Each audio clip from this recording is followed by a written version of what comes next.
Labaran wasannin ƙwallon ƙafa daga shafin Spotlight Hausa. A labaran namu na wannan lokacin za ku ji cewar har yanzu mai horaswa Pep Guardiola yana son siyan ɗan wasa Rodrigo daga ƙungiyar ƙwallon ƙafa ta Real Madrid zuwa ƙungiyar ƙwallon ƙafa ta Manchester City da ke gasar Premier.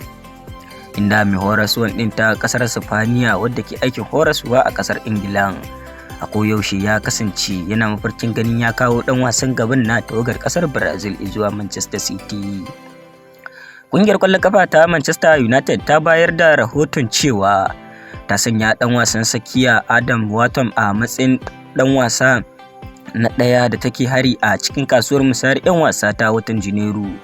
kuma a shirye suke su yi watsi da tayin adadin kuɗi kimanin euro miliyan 100 da ƙungiyar sa ta Crystal Palace ta nema kan ɗan wasan tsakiyar nata na tawagar ƙasar Ingila, a cewar kafar yada labarai ta PJS. Ganin gaggawar ƙungiyar ƙwallon ƙafa ta Real Madrid kan neman wadda zai maye gurbin ɗan wasa Ibrahim Konate wadda ya samu rauni.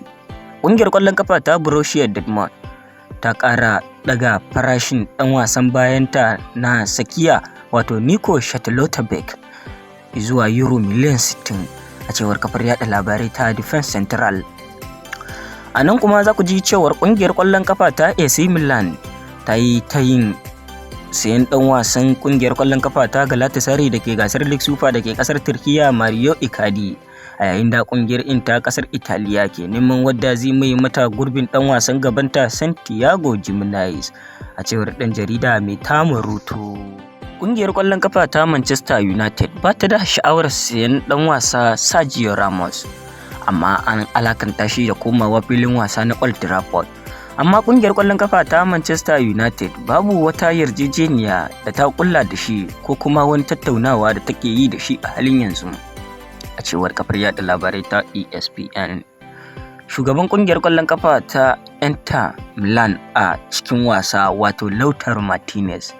yana kallon sabon zaɓi na gaba a rayuwarsa ta ƙwallon kafa, kuma kungiyar ƙwallon kafa ta Barcelona ta dage akan hanyarta na son ɗan wasan ɗin na tawagar ƙasar Argentina a bazara mai zuwa domin mai gurbin ɗan wasa Robert Lewandowski, a cewar kafar yada labarai ta El Nacios da ke ƙasar Spaniya. Ƙungiyar ƙwallon kafa ta Manchester City ta cimma yarjejeniya da ƙungiyar ƙwallon kafa ta Bournemouth kan adadin kuɗi kimanin euro miliyan 65 domin siyan ɗan wasan gabanta na tawagar ƙasar Ghana Anthony Samenyo, a cewar kafar yada labarai ta Cat Offside.